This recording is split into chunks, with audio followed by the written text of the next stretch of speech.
Desde cedo, ouvimos que existe brincadeira pras meninas e brincadeira pros meninos. Carrinho, videogame, bola, coisa de meninos. Boneca, comidinha e cozinha, coisa de meninas. Também ouvimos que mulheres são naturalmente sensíveis e emocionais, enquanto os homens são diretos e lógicos.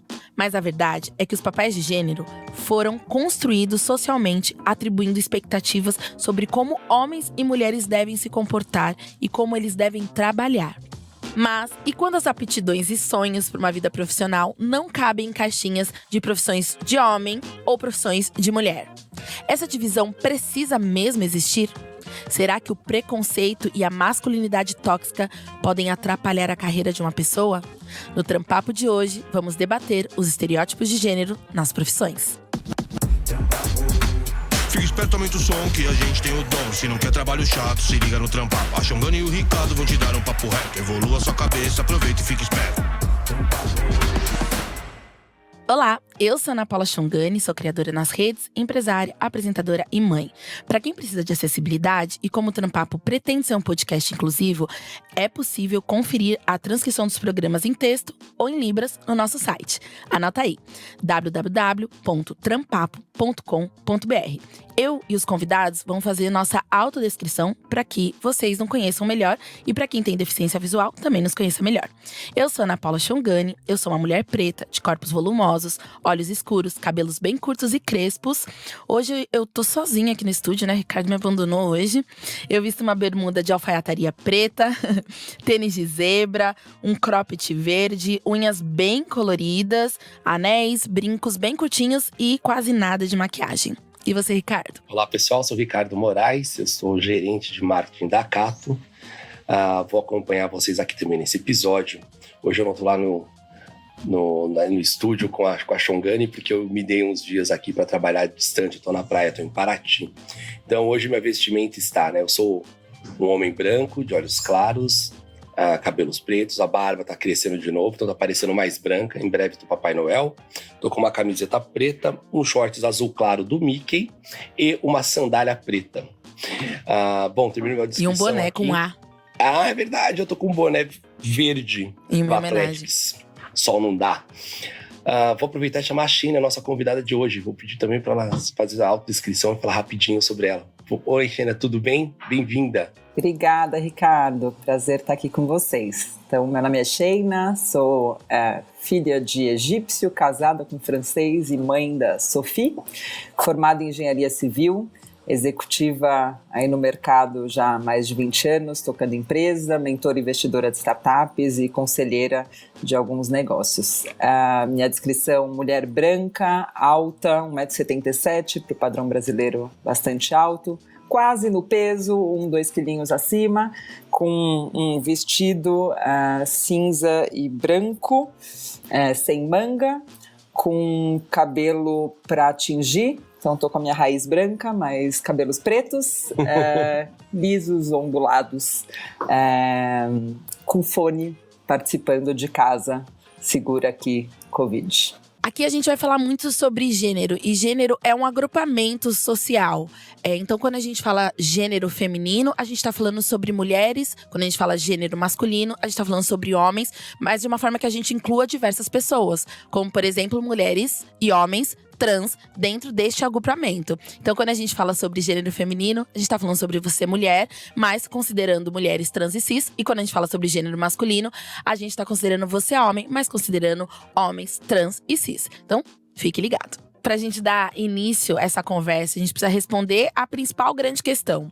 Será que faz sentido essa lógica de que algumas profissões são mais adequadas para os homens e outras são mais adequadas para as mulheres?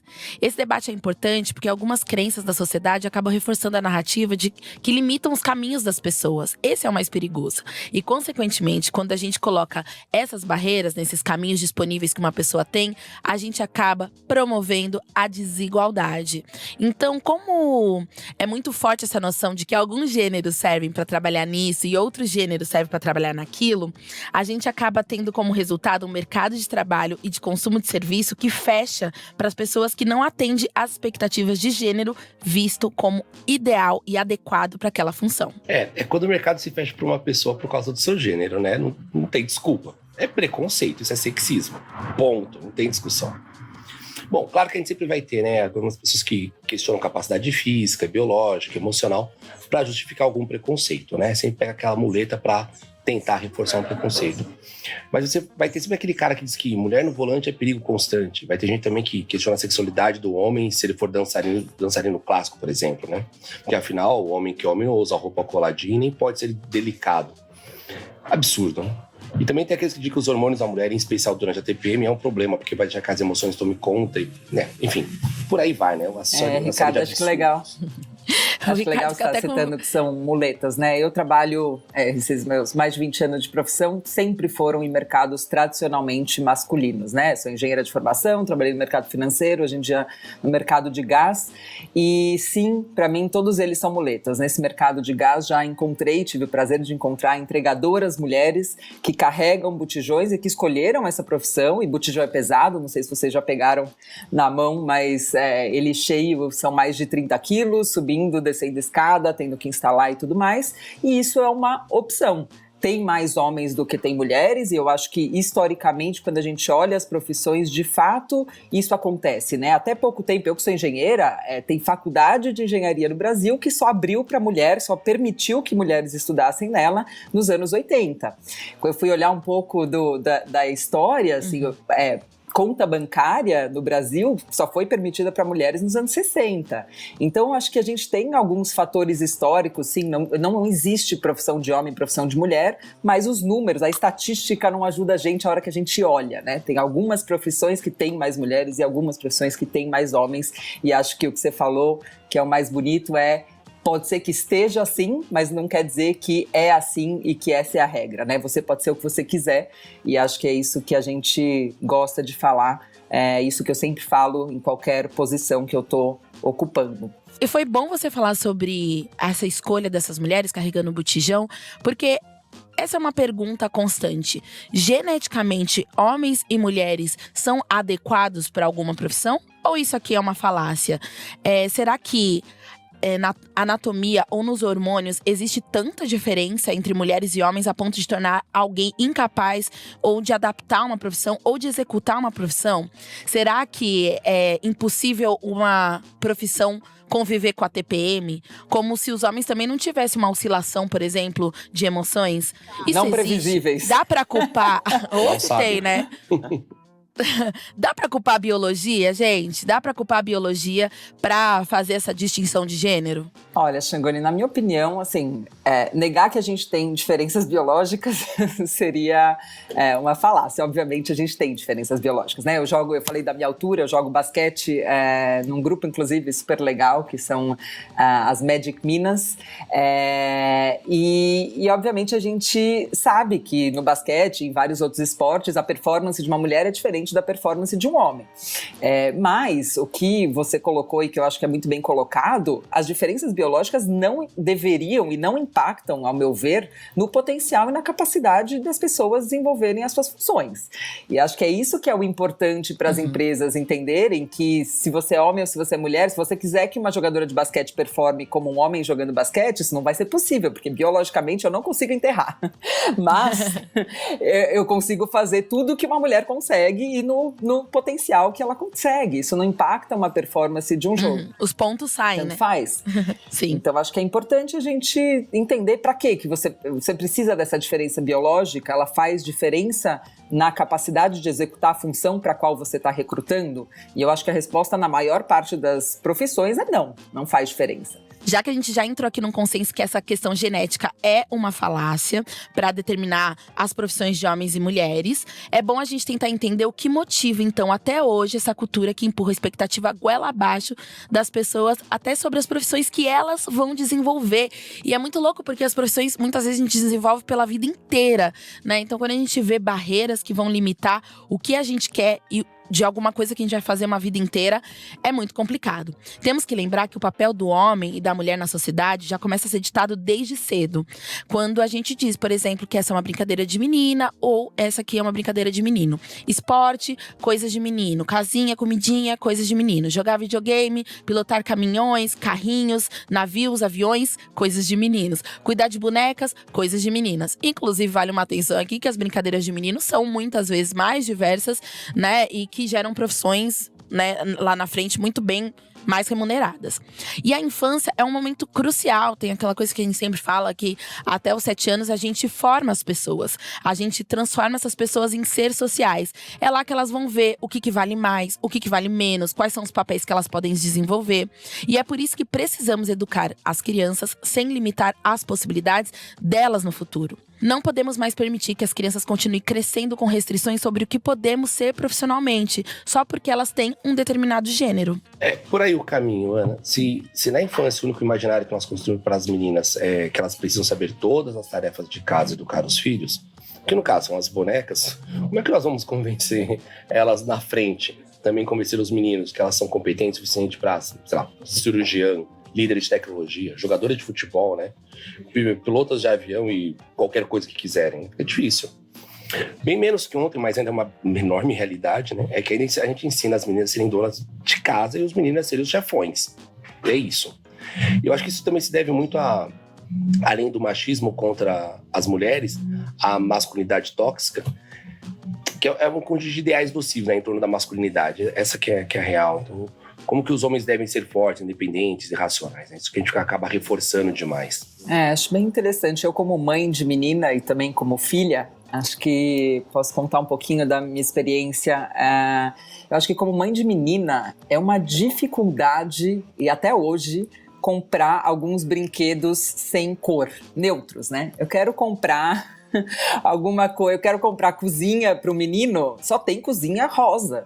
Eu quero comprar o carrinho, eles são todos azuis e verdes e tal. Poxa, e acho que isso está surgindo mais, né? Então minha filha, ela brinca de tudo, e é engraçado porque às vezes ela gosta muito de jogar bola, por exemplo, ela adora carrinho, o carrinho dela é da Minnie, então é carro, mas é de menina, do conceito. E eu acho que, e ela gosta muito de quebra-cabeça, por exemplo, que eu gostava muito quando pequena, falo, acho que meu engenheiro talvez vem daí, mas ela também gosta de brincar de boneca, também gosta de brincar de cozinha, e acho que eu, como mãe, eu tento ser muito consciente do que eu tô ensinando para ela, né? Seja pelo exemplo, o que eu faço em casa. Então, essa questão do home office, de trabalhar de casa, tem sido excelente, porque ela tá vendo a mãe trabalhando, e ela tá vendo, ela sabe que a mãe e o pai trabalham, e que trabalhar é para todo mundo, e para ela, óbvio, ela tem conceitos diferentes. Acho que foi super interessante ela ver o que é trabalhar, né? Para ela, eu fico conversando com o computador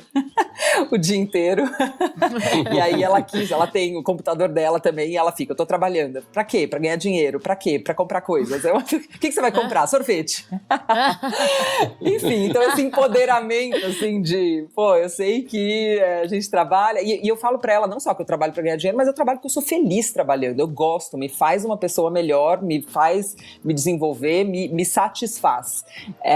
E acho que, então, tem esse lado, assim, eu falo, eu não tenho oportunidade, não tive oportunidade, acho que não vou ter, não pretendo ter segundo filho, mas de ser mãe de menino, mas acho que essa consciência é tão importante ou mais importante ainda para uma mãe de menino, né? Eu acho que o que aconteceu, e aí eu, como tenho irmãos, eu posso falar, né? Acho que essa proteção que eu vi na minha casa, por exemplo, de o menino e o pai ficam na mesa enquanto a irmã, eu e minha mãe ficamos tirando a mesa e trazendo a comida e levando a comida e se preocupando em receber as pessoas e oferecendo o cafezinho, e não tem nada de errado, eu posso oferecer o cafezinho uma vez e depois ele oferece o cafezinho, eu coloco e ele tira. Eu acho que tentar levar esse equilíbrio onde não tem a obviedade do colocar a mesa e tirar a mesa, óbvio que é mulher, e essa obrigação quase que natural, eu acho que é isso que a gente tem que tirar, assim, nesse mundo de educação. E aí, falando do mundo executivo, acho que isso também é verdade, assim, eu que já estou há alguns anos trabalhando em escritórios, é muito normal de uma hora que eu falo, alguém vai escrever na lousa, vamos fazer uma discussão? Vamos. Alguém pode ir anotando? Sempre olham para a menina, porque a menina tem letra bonita.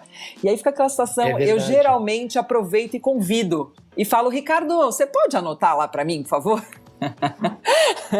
E aí também aquelas frases clássicas, né? Tipo, chorar é coisa de menino, vira homem, garoto. O clássico, menina veste azul, meninas veste rosa. De geração em geração, dividimos comportamentos em caixinhas, separando por gênero. E essa cultura mostra também como que o machismo usa características femininas para construir preconceitos. E o mais preocupante disso tudo é que as crianças que querem viver uma vida fora da caixinha muitas vezes são punidas. Isso é muito grave. Um menino que tem vontade de brincar de boneca, por exemplo, os pais muitas vezes surtam. Colocam eles de castigo ou até mandam para psicólogas. E as meninas que, por exemplo, querem jogar bola com os moleques na rua também sofrem muitas opressões. Na verdade, eu quero saber, Sheina, como que foi a sua educação?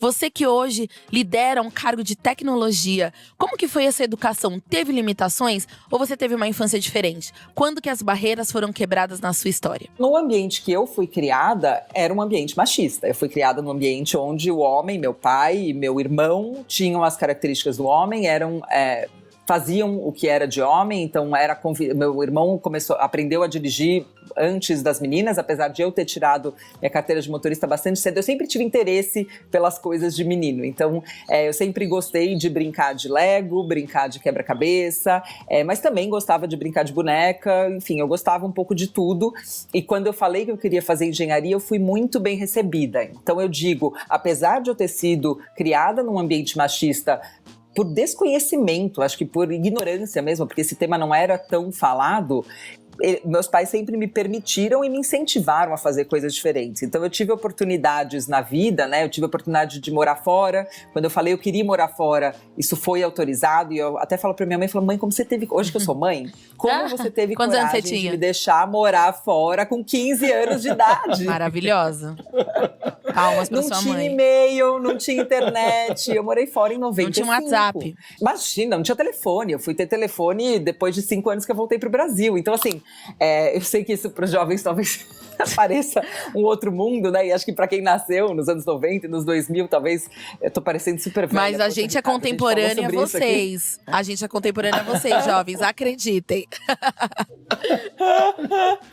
Ai, que horror. Mas enfim, então minha mãe… Então o que eu falo fui criada num ambiente machista, mas tive todas as oportunidades que eu quis. Legal. E tudo fui incentivada. Quando falei, quero estudar fora, estuda. Quero aprender inglês, quero aprender francês, quero aprender a programar. Na minha época nem era programar, mas era linguagem, eu gostava de Delphi. Eu aprendi, eu tinha uma fome por aprendizado e meus pais sempre me incentivaram.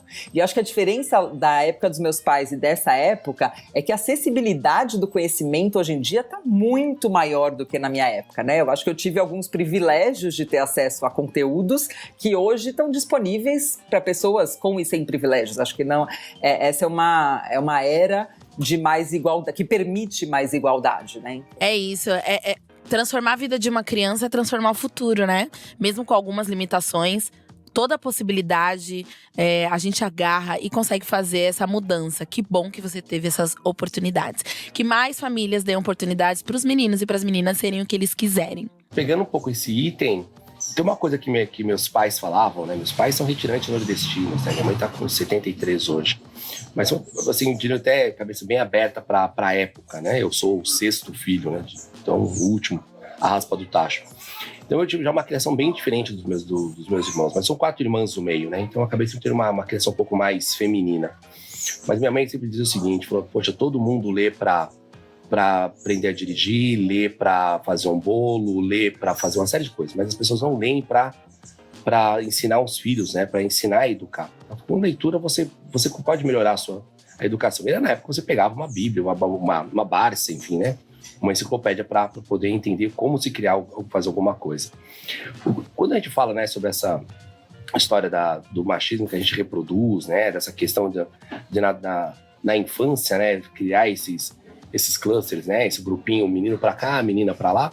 Até porque você vê muito, olhava muito para o lado, ali na década de 70, 80, todo mundo tinha um padrão meio clássico, né? De como a sociedade era, né? Era tudo muito fechado. Hoje em dia é diferente. Você vê casais, né? Do mesmo sexo com filhos. Você tem outras N possibilidades. Tem a internet que dá acesso a milhões de formas de criação, de você entender como a sociedade é muito mais ampla. Eu entendo quando alguém que tem, né, da minha idade, enfim, da minha faixa etária, teve uma criação mais machista, porque naquela época os pais não tinham tanta diversidade de conhecimento. Hoje tem, né? Hoje tem a gente aqui no Trampapo falando sobre isso para ajudar as pessoas a verem que tem outras possibilidades de criação. Então, daqui para frente, quando eu vejo casais jovens, né, falando sobre isso, não, porque meu filho tem que vestir azul, não, porque minha filha tem que vestir rosa. Eu olho, a pessoa tem menos de 70 anos e falar isso, não dá para passando para você, né, amiguinho? Aí você tá errado. Aí é tá escolha, feio, né? Tá bem não é feio, falta né? de informação, é escolha. Exato. Não é falta de informação. E não é falta de opção, né? Porque se você andar na rua e olhar pro lado, você vai ver a diversidade. É só deixar ela acontecer que vai estar tudo certo, vai dar tudo bem. A gente falou do escrever na lousa, a gente já falou do bolo, a gente vai falar um pouco mais sobre isso. Com todo esse contexto, fica claro como mulher é idealizada na função do cuidado sempre. Seja com as crianças em casa, seja na educação delas nas escolas, trabalhando como fisioterapeutas, enfermeiras, psicólogas, assistentes sociais, babás, cuidadoras de idosos e por aí vai. No entanto, as características que essas profissões têm de cuidado são exclusivas para as mulheres. Essas características precisam ser naturalizadas também para os homens. Afinal, a sensibilidade é uma qualidade humana e precisa ser naturalizado para todos. Não dá para simplesmente dizer que o homem é incapaz de cuidar e dar afeto. Esse conceito é o que faz a base do que a gente chama de masculinidade tóxica. Eu acho que bem legal isso que você menciona, né? Porque de fato tem alguns mercados e algumas indústrias que a gente vê claramente mais mulheres, né? Ensino, enfermagem, limpeza, até dentro do mundo corporativo, marketing, RH, e maioria de homens em outros mercados, mercado financeiro, engenheiros, políticos, vigias, todo mundo industrial. E eu acho que eu estava conversando, eu morei 6 anos fora do país e isso não é verdade em todos os lugares, né? Eu mencionei aqui alguns fatos históricos, né? Eu acho que a gente teve acesso… Você morou aonde? Eu morei nos Estados Unidos, no Canadá, na Argentina, na França, em Portugal e na Austrália. Bastante lugar. Morou fora do país. Então você tem muitas experiências para contar. Eu tenho bastante experiência internacional, mas o que eu ia mencionar da experiência internacional é que eu acho que tem alguns fatores históricos que colocam a gente um pouco para trás e por isso que a gente tem que acelerar essa discussão aqui no Brasil, né? Então, a hora que a gente olha outros países, por exemplo, que passaram por grandes guerras, Primeira Guerra Mundial, Segunda Guerra Mundial, os homens estavam todos guerreando, defendendo o país deles. E as mulheres tiveram que assumir posições que aqui são de homens, né? Posição de dona do negócio, de administradora, de financeira. Então, as mulheres ocuparam nessas regiões posições relevantes na sociedade porque os homens não estavam lá. Então, historicamente, isso acontece há muito tempo. E até um outro exemplo que eu tenho uma amiga muito próxima que é russa e a bisavó dela era professora em universidade com com doutorado. Então, uma bisavó russa que tinha pós-doutorado não se podia fazer aqui no Brasil quando a bisavó dela existia. E isso é uma característica do socialismo. O socialismo tem várias coisas que eu não necessariamente concordo e não quero entrar nessa discussão, mas o socialismo ele preza igualdade, e igualdade inclusive de gênero. Então, a mulher na Rússia estudava tanto quanto o homem na Rússia. Tem mulheres astronautas, tem mulheres engenheiras, tem mulheres médicas há muitos anos na Rússia, enquanto no Brasil isso não é verdade. Então, tem esse componente histórico, e por isso que eu falo que a gente tem que acelerar, porque a gente está um pouco atrasado por questões históricas mesmo do Brasil. Sabe lembrei de uma experiência da minha vida. Eu fiz design de interiores, né, na faculdade, na Belas Artes, e depois eu fui fazer edificações. Eu sou técnica em edificações. No Senai, também um ambiente super masculinizado e tudo mais. Eu era uma das poucas, acho que éramos 2 meninas na sala. E aí, quando a gente chegou nos primeiros dias de aula, sempre tem um líder, né? Eu comparo muitos professores com os líderes das empresas, né? Eles fazem aquela transformação naquele ambiente escolar. Ele é o chefe ali, né, de alguma forma, a liderança daquele espaço. E eu lembro que ele preparou a sala para nos receber. Então, ele falou, olha, a gente tá num curso de edificações, a gente vai ter trabalhos teóricos e práticos e tal. A gente tem 2 meninas na sala de aula, elas vão desenvolver exatamente os mesmos trabalhos que vocês. Eu quero que… Alguém tem alguma dúvida sobre alguma coisa? Alguém quer fazer alguma pergunta? E aí ele preparou aquele ambiente para a recepção dessas meninas. Eu não sei se é uma utopia, uma ideia muito louca, mas se eu pudesse decidir algumas coisas no mundo, eu acho que as lideranças devem e podem fazer isso, sabe? De preparar o ambiente para receber. Tem muitas empresas que já fazem isso, por exemplo, quando tratam de outras diferenças, quando vão incluir no seu quadro de funcionário pessoas trans, até quando vão incluir no seu quadro de funcionário pessoas negras. Antes da recepção dessas pessoas, há um preparo da equipe para receber a diferença. Porque eu sinceramente acho complexo essa pessoa que está sofrendo a opressão, além de tudo, ter que organizar esse ambiente. Então, muitas vezes, quando isso parte da liderança e da cultura da empresa, de organizar o ambiente para essa pessoa ser recebida, isso faz uma mudança para todo mundo. A pessoa vai ser muito mais bem recebida, mas não só. É uma oportunidade incrível de você mudar a cultura da empresa. Então, sei lá, acho que uma mulher num cargo de liderança, num cargo dito como masculino, uma pessoa diferente chegando, uma mulher trans, um homem trans, uma pessoa negra, é uma oportunidade de conversa e de mudança dentro do ambiente de trabalho. Legal esse ponto. Acho que legal que você citou a questão da tolerância, né? Eu acho que talvez fora do ambiente de trabalho existe uma tolerância maior. Acho que em algumas cidades, talvez, em alguns locais do país, acho que a gente não pode dizer isso que é o Brasil como um todo, mas no trabalho talvez os ambientes são menos tolerantes, né? E até na minha experiência de mercado mais tradicional, acho que tinha um ambiente menos tolerante. Agora, já tendo passado aí por 4 startups, liderando, né, essas startups, acho que eu me sinto responsável por criar esse ambiente mais tolerante e por criar esse ambiente mais diverso, e são mensagens faladas e não faladas, e talvez as não faladas tenham inclusive mais impacto do que as faladas, tá? Então eu sempre falo, aqui é igual, homem e mulher têm os mesmos direitos, a gente não tem preconceitos, e não só isso, assim, eu nos meus times já tive a oportunidade, a alegria de ter uma grande diversidade, né? Já tive trans, já tive, obviamente, gays e lésbicas, e, enfim. Eles ficam me ensinando, porque hoje tem várias coisas, eu nem quero entrar nessa seara, que eu não me sinto ainda 100% educada sobre isso. Mas eu, de fato, não me importa, só me importa que seja uma pessoa do bem, uma pessoa qualificada e que queira trabalhar. É isso que é importante para mim. E aí depois as outras opções que ela faz, ou ela ou ele fazem, não me importam. Mas eu ia dizer da importância da liderança. Assim, eu tenho uma consciência e eu me supervisiono e me observo muito, porque eu tenho que pensar, se eu falar que aqui a gente vem vestido como quer, e aí eu tô sempre, eu faço algum comentário com o sapato vermelho do colega, algum comentário que pode ser mal recebido, se eu falo aqui é tudo igual, e aí uso algum termo da língua portuguesa que ofende um certo grupo, então eu sempre tenho muita consciência com isso.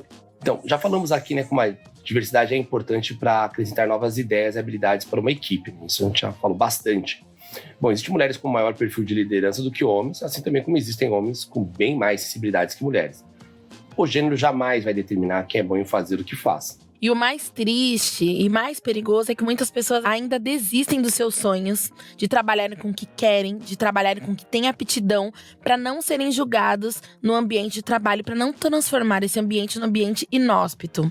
E aí eu te pergunto, Sheina, quais são as suas dicas para que as pessoas quebrem essas barreiras de gênero nas empresas e para que elas consigam, de fato, realizar os seus sonhos profissionais? Eu acho que nessa pergunta você até me lembrou de contar mais uma anedota e eu entro nas dicas, mas eu tive no meu time um homem que num momento eu estava abrindo uma vaga de liderança no meu time e eu achava que ele tinha as características para essa vaga, e fui conversar com ele sobre a vontade dele de participar do processo seletivo. E ele falou: não tenho, eu quero ser analista, não quero ser gestor, eu quero ser o melhor analista sênior que existe nesse banco, mas eu não quero ser gestora, eu não tenho a mínima paciência para mimimi, para as pessoas reclamando, falar de horário e atraso e não sei o quê. E eu falei assim… E foi um momento que para mim foi chocante. Foi assim, nossa, como pode você não querer a liderança. Eu sou apaixonado por liderança, né? Então, para mim foi assim… Isso faz, acho que mais de 10 anos. E foi bastante chocante. E é isso, acho que você pode ser o que você quiser e o homem pode não querer ser líder e a mulher pode querer ser líder e todo mundo pode ser o que quiser, desde que se qualifique para isso e que realmente queira. Então, dicas, eu falo que acho que tem dicas para o candidato, tem dicas para as empresas. Eu acho que algo que eu já vejo algumas empresas fazendo, eu acho que dica para o candidato, então, no currículo, eu acho que tem uma questão já de alguns preconceitos que a gente pode tirar. O currículo mais moderno, e talvez todos já tenham o currículo assim, desculpa se eu estou sendo muito atrasada, mas não é mais moderno colocar estado civil, colocar se é casado ou não, se tem filho ou não. Esse tipo de informação é irrelevante, tira. Se está lá no seu currículo, tira. Porque isso aí, assim, por que você está falando? Você não quer ter preconceito. E aí você está lá falando, sou mãe de 3 filhos e… pra quê? Tira. Então, primeira dica, essa de tirar do currículo. Segunda, eu acho que tem uma questão na entrevista acontecem momentos inconvenientes. Eu já tive perguntas sobre é casado ou não, tem filhos ou não, e eu acho que tem 2 pontos. Um eu tento não me abalar, mas nesse momento eu também tento avaliar qual é a cultura da empresa? Por que ela está me perguntando isso? Por que isso é relevante? E dependendo da situação, eu até pergunto, mas por que isso é relevante? Você está perguntando para os candidatos homens a mesma coisa, se eles têm filhos? Porque eu queria entender, lá em casa eu tenho um marido super colaborativo, quem inclusive leva ele no médico e quem vai nas consultas e quem é o meu marido, não sou eu. E você lê um pouquinho essa cultura da empresa e talvez até decida que você não quer trabalhar lá. Ou que você quer, ou que você precisa daquele emprego, mas ele vai ser uma ponte para outra coisa. Então talvez você vai para aquele lugar sabendo que não vai ser o que você quer e onde você vai se sentir plenamente confortável, mas que aquilo vai te ajudar a ir para onde você quer. Então eu acho que tem um pouquinho de dor, nem sempre tudo é perfeito, nem sempre a primeira vez vai ser perfeita, mas acho que se permita, avalie, pense, se permita estar em locais que não são perfeitos e de repente, inclusive ser o agente da transformação, né? A gente falou bastante disso aqui no podcast, sobre o quanto a responsabilidade da mudança está dos dois lados. Às vezes alguém precisa ser alertado que aquilo é um preconceito para ele conseguir mudar. E acho que do lado das empresas, algumas práticas que eu estou vendo ser feitas são uma de tirar nome na hora de fazer a triagem dos currículos. Então não importa se é a Sheina ou se é o Ricardo, eu só olho lá as qualificações e a experiência e aí decido quem eu vou entrevistar sem saber o nome da pessoa, e aí o nome ele quase sempre diz qual é o gênero. Essa é uma dica. E a segunda é descrição de vaga. Acho que esse cuidado eu passei a ter, deve fazer uns 6, 7 anos talvez, porque alguém me deu um toque. Uma vez eu fiz uma descrição de vaga, eu estava com uma vaga aberta e coloquei lá o que eu estava procurando. E aí uma amiga minha leu e falou assim: Sheina, você está descrevendo um homem. Nenhuma mulher vai aplicar para essa vaga, nenhuma mulher vai se identificar com esse cargo. Você tem que fazer essa descrição de vaga ser mais inclusiva. E aí eu falei, puxa, é mesmo? Mas o quê? Me diz exatamente o quê e o que eu estou fazendo. Então a dica é, quando você escrever uma descrição de cargo, se você for um homem, e mesmo se você for uma mulher, passa por uma outra pessoa. Pode ser um outro homem, uma outra mulher, mas alguém que fala assim, você me ajuda a olhar. E acho que passar por uma mulher, pelo menos no primeiro momento, é melhor. Assim, olha, você acha essa vaga atrativa? Você aplicaria para essa vaga? Porque isso dá um pouquinho mais de acessibilidade do gênero. O candidato precisa se identificar, ele precisa… Eu adoro quando eu leio vagas e falo assim, nossa, me descreveram, parece que eles me conhecem. E eu aplico para essas vagas falando, eu começo a conversa falando, gente, vocês estão me procurando, é muito impressionante, olha aqui. Então esse cuidado de quem está publicando uma vaga… Você escreve os 2 gêneros na vaga? Tipo, procura um engenheiro e uma engenheira? A gente põe todos assim. Engenheiro sempre é primeiro o homem, porque os nomes dos cargos ainda são mais masculinos. Bom, apesar de, sei lá, enfermeira, bora enfermeira com o. Mas acho que é esse cuidado de tentar incluir, tentar fazer com que homens e mulheres, ou qualquer gênero, leia aquela vaga e sinta que ela pode ser para ela. Acho que são essas as minhas dicas. Bom, agora a gente vai pro nosso quadro Manda Papo. É quando a gente convida alguém que não está aqui na nossa roda, mas tem alguma informação, dica, história importante pra gente continuar a conversa. Inclusive, se você quiser mandar um papo pra gente, entra no nosso site ou também no nosso Instagram, que é @trampapo.podcast. Hoje a gente vai ouvir a minha xará, Ana. Gente, meu nome é Ana. A minha carreira começou com 15 anos, quando eu me inscrevi no curso de mecânica de usinagem do Senai. E tinham apenas 4 meninas na minha sala. Tive bastante dificuldade para encontrar estágio, porque era bem nítido na entrevista que eles preferiam meninos, mas eu acabei conseguindo. Depois eu fiz técnico em informática, era 75% homem, 25% mulher.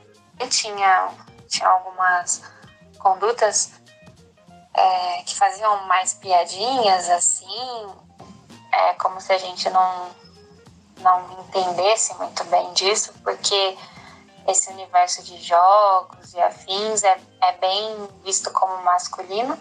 E depois eu fui fazer engenharia. Então eu me especializei em engenharia de produção, e aí dos próprios professores também. Então eles sempre perguntavam, mas você entendeu mesmo? Tem certeza que entendeu? E é como se nós mulheres fôssemos com um raciocínio menos lógico do que o dos homens. Como se os homens tivessem mais facilidade de entender coisas técnicas do que nós. E aí eu consegui o meu estágio, que é o meu atual emprego. E o que eu sinto, assim, que eu tenho bastante barreira é para vender as minhas ideias. Então, eu tenho que ter argumentos muito fortes para que eu possa ser ouvida. Então, é bem difícil eu conseguir colocar a minha opinião não acima, mas ao nível da opinião de um engenheiro. Então, eu preciso ir fortemente armado com vários argumentos, porque eu sei que vai vir dúvidas e questionamentos de toda parte. E eu preciso me posicionar de uma maneira que eles consigam me ouvir e me dar atenção. O maior desafio é a gente, mulher, assim dizendo, é se posicionar e ser ouvida pelos homens. Aí eu vou fazer uma pergunta para vocês, dois que estão num cargo de liderança. Qual que é o processo de equidade para gerar um ambiente saudável para que homens e mulheres possam se posicionar igualmente? E aí eu não disse igualdade, eu disse equidade, né? Aquele organizar as coisas para que elas ficam mais justas. Ricardo e Sheina. Que linda a história da Ana. Parabéns, parabéns. Que legal que ela foi galgando, né? Indo passo a passo, chegou na engenheira, agora está como estagiária. Tenho certeza que ela vai achar um emprego, ser efetivada e chegar na posição almejada. Acho que já chegou longe e vai chegar ainda mais. Tem um item que eu digo que sempre garante a fala, é você mostrar o especialista. Sempre vai ter um especialista no assunto. Então, usar muito isso para garantir que todo mundo tenha palavra, né? E tem o seu momento. Então, por exemplo, tem algumas discussões que nós fazemos na Cato, no nosso dia a dia, ali, né, em algumas equipes, mas no limite, né? Então, é aquela analista, ela quem está dirigindo a campanha, ela que está fazendo aquela correção, puxa essa pessoa para falar. Então, fala, olha, ela vai falar porque ela é especialista, ela domina. Então, é ela quem vai colocar. E todos aprendem em conjunto, né? A gente sempre vai puxando isso. Obviamente, como a gente tem ali, dentro da escala, né? Por exemplo, tem uma coordenadora de mídia também, que Patrícia, super boa, tá? Então, dar voz para essa pessoa e sempre relembrar a posição dela, né? Eu gosto muito de colocar isso, porque muitas vezes a gente fica com aquele medo de ter que ser tudo horizontal. Ah, não, nós trabalhamos em conjunto. Sim, trabalhamos em conjunto. Mas é legal você reforçar o momento de carreira de cada um. Então, a Patrícia, que é a nossa coordenadora, ela é quem vai. Porque você reforça a pessoa, você lembra ela o potencial que ela tem, coloca para os colegas onde ela está, fala para quem está vindo, né? Então, tem muito jovem aprendiz fala, poxa, que legal, tá vendo? Ela é a coordenadora, ela já está lá. E a gente vai puxando isso. Então, eu tento ao máximo fazer isso. Outra coisa, e aí acho que também é sempre muito fácil de fazer para qualquer um, se você está na sala e tem mais pessoas, se pergunte, por que só você fala? Por que só 2 ou 3 homens falam? Então, puxem as outras pessoas que estão na sala. Se elas estão lá, elas têm uma razão de estar. Quando você traz isso, deixa eu ver a opinião de quem mais. Fazer perguntas abertas, né? O que vocês acham? E aí tentar, aquelas pessoas mais tímidas, tentar puxá-las para falarem. Porque uma vez que uma fala, ela acaba trazendo também a possibilidade que as demais falem, né? E aí isso vale para tudo, né? Então vale quando a gente fala de uma questão entre mulheres e homens ali na sala, mas também até para um analista júnior se sentir confortável de debater uma opinião do gerente. Né? Quando você cria essa equidade, você garante que todos tenham essa possibilidade de falar e de se expor. Então, estabelecer esse tipo de conversa é buscar construir alternativa para melhores condições de vida para diversos profissionais, de todos os gêneros, para que todos possam usufruir dos seus direitos sociais e econômicos. E, por tudo isso, acho que chegou a hora da gente ir pro nosso próximo quadro. Roda a vinheta.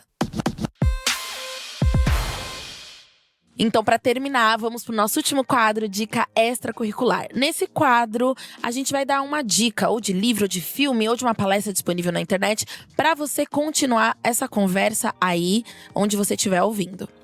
Rick, quais são suas dicas? Então, minha dica de hoje vai ser uma série no Globoplay, que é Liberdade de Gênero, né? Então, ela conta a história de diversas pessoas ali com foco mais em recorte transgênero para debater essas questões de gênero aqui no país, né? É um conteúdo bem importante para a gente falar como essas pessoas, né, procuram mais respeito, né, e como a gente pode ser mais acolhedor com a identidade de gênero.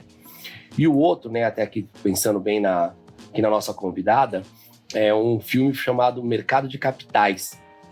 É um filme que retrata, né, o ambiente de uma executiva em Wall Street, e aí fala todos os desafios que uma mulher passa no mercado financeiro.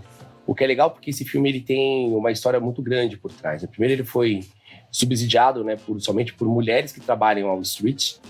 Ele foi dirigido pela primeira vez que uma mulher é diretora e faz um filme sobre Wall Street. E também porque por trás das câmeras é um dos principais filmes onde as mulheres tiveram a maior parte dos papéis da produção. Então, assim, mostrar de ponta a ponta da produção até uma história, né, o poder da mulher em um mercado extremamente competitivo e bastante machista. Eu acho que eu tenho duas recomendações, uma de TED Talk, outra de livro para fazer, se as pessoas já não leram, porque eu acho que são de pessoas, e viram, porque são pessoas bastante conhecidas, foram mulheres que influenciaram a minha vida e que inclusive nas empresas eu coloco o livro, eu faço uma biblioteca coletiva e coloco esses livros à disposição. Então, uma é a Sheryl Sandberg, é um pouquinho difícil de escrever, mas se vocês colocarem COO do Facebook, ela é a head de operações do Facebook há muitos anos e ela escreveu o livro Faça Acontecer, que já foi traduzido em muitas línguas, em inglês é o Lean In e ela tem essa frente lá fora. O livro dela é incrível e ela fala sobre essas dificuldades e ela fala como sobressair, como resolver várias delas. Então, recomendo o livro da Sheryl e recomendo o TED Talk da Angela Duckworth. Também é difícil de escrever esse último nome, mas o nome do TED Talk é Garra, o poder do entusiasmo e da perseverança, da Angela Duckworth. Super vale a pena, me inspirou, eu recomendo. E minhas dicas de hoje vai para mães, pais, criadores, educadores, 2 livros infantis para apoiar na educação das crianças. O primeiro é A Menina que Brinca de Tudo, é da Carolina Magalhães. E o segundo livro é um livro muito bonitinho, um lado de menina, outro lado de menino, chama Deixa Eu Te Contar Menina e Deixa Eu Te Contar Menino, que fala sobre a liberdade, fala sobre sentimentos, fala sobre profissões. Então deixa esses 2 livros nas estantes dos seus filhos. Chegamos ao fim do nosso podcast. Quero muito agradecer você, Sheina. Um beijo pra Sophie. Muito obrigada pelas dicas riquíssimas que você deixou aqui pra gente. Muito obrigada por ser uma liderança feminina que tá fazendo a transformação no ambiente do seu trabalho e que seja um exemplo para mais mulheres fazerem mais transformações por aí afora. Obrigada a vocês pelo convite, pela oportunidade. Também foi um prazer conhecer você, Shongani, você, Ricardo, e ouvintes, espero que se divirtam com esse podcast. Sheina, muito obrigado. Acho que o recado que eu deixo para os nossos ouvintes é: se você é uma mulher, se espelhe na Sheina, você pode ter uma carreira de sucesso. Siga aqui tudo o que ela falou. E se você é um líder, seja como ela, faça isso, melhore o mundo, faça a gente ter um mercado mais diverso, porque o mercado é seu. O mercado é seu. Inclusive, faço o convite para vocês entrarem nas nossas redes sociais, no Instagram e no Facebook, @trampapo.podcast, e o nosso site www.trampapo.com.br. Lá tem a descrição desse episódio, mas lá também tem tudo mastigado para você. Todas as dicas da Sheina, do Ricardo, as minhas dicas e também de outros episódios, estão tudo lá para você acessar e conferir, estudar, aprender e lembrar, como o Ricardo disse, que o mercado é seu. Até o próximo episódio, um beijo e tchau! Fica esperto, aumenta o som que a gente tem o dom. Se não quer trabalho chato, se liga no Trampapo. A Xongana e o Ricardo vão te dar um papo reto. Evolua sua cabeça, aproveita e fica esperto.